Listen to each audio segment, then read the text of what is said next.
Welcome to the LoveJustDoes channel. I'm Michelle, and with Thanksgiving right around the corner, it's no surprise that stuffing is one of America's favorite dishes. So today, I wanted to share with you one of my must-haves, my absolute favorite stuffing recipe.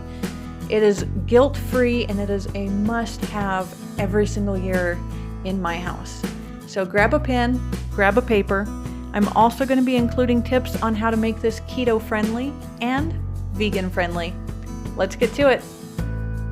If you want to see more health and wellness videos for the mind, body, soul, and spirit, make sure to hit that subscribe button. Now, it's no surprise that the main ingredient you're going to need for this recipe is cauliflower.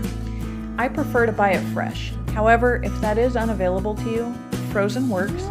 Just make sure that you thaw it out and drain that excess water. So you're going to need about 6 cups. And the size and the texture is going to be depending on your preference. You can throw it into a food processor and mince it up, or you can grate it, or you can also just kind of rough chop it. I personally like the bigger chunks, so I kind of just rough chop it. Next, you're going to want to chop up about half an onion. I prefer the white onions, it gives more of a crisp taste, but yellow onions work good. Vidalia gives it like a unique sweetness, which makes it really well, especially if you add pomegranates or cranberries to it. The red onion is going to have a very distinct, pungent onion taste, and that works just as well too. You're also going to want about 2 tablespoons of minced garlic.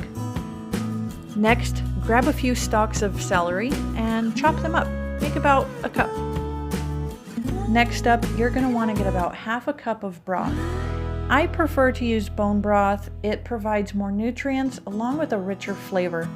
However, you can opt out to use chicken broth or stock. They do carry them also in the low sodium.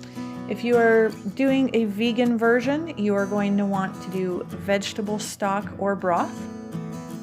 And last on the ingredient list, you're going to need a couple tablespoons of olive oil. Now keep in mind, if you are doing the keto version, you are going to want to switch that to avocado oil. And for the fresh herbs, you're going to need fresh parsley and some fresh sage. For the seasonings, you're going to want to do salt and pepper to taste, along with some poultry seasoning.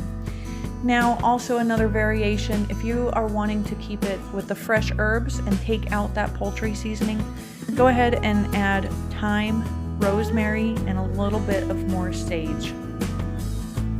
All right, great. Now that we have all of our ingredients, it is time to cook. So you're going to want to get a hot pan and put the oil, the onion, the celery, and the garlic. Mix that up in there for roughly around 5 minutes. So that way that the onion gets nice and brown, the celery starts becoming soft, making sure that you are mixing it frequently so that way nothing sticks and nothing burns. Then you're going to get your cauliflower and put that into the pan as well. Mix that up. Depending on how big you made the sizes of the cauliflower, you're going to want to cook it for maybe about 8 to 10 minutes. Once you see the cauliflower starting to kind of brown and also getting tender, you know that it's done. So what you're going to do then is throw in the seasonings to it.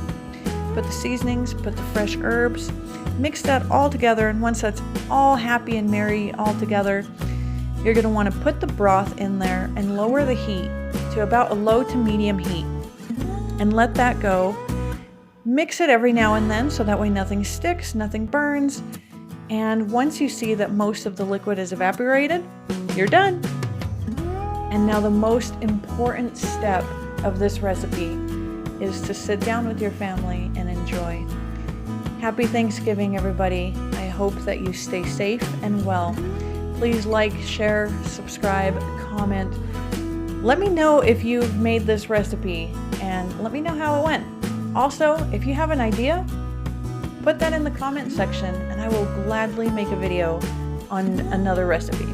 Thank you so much. Take care. And I greatly appreciate every single one of you.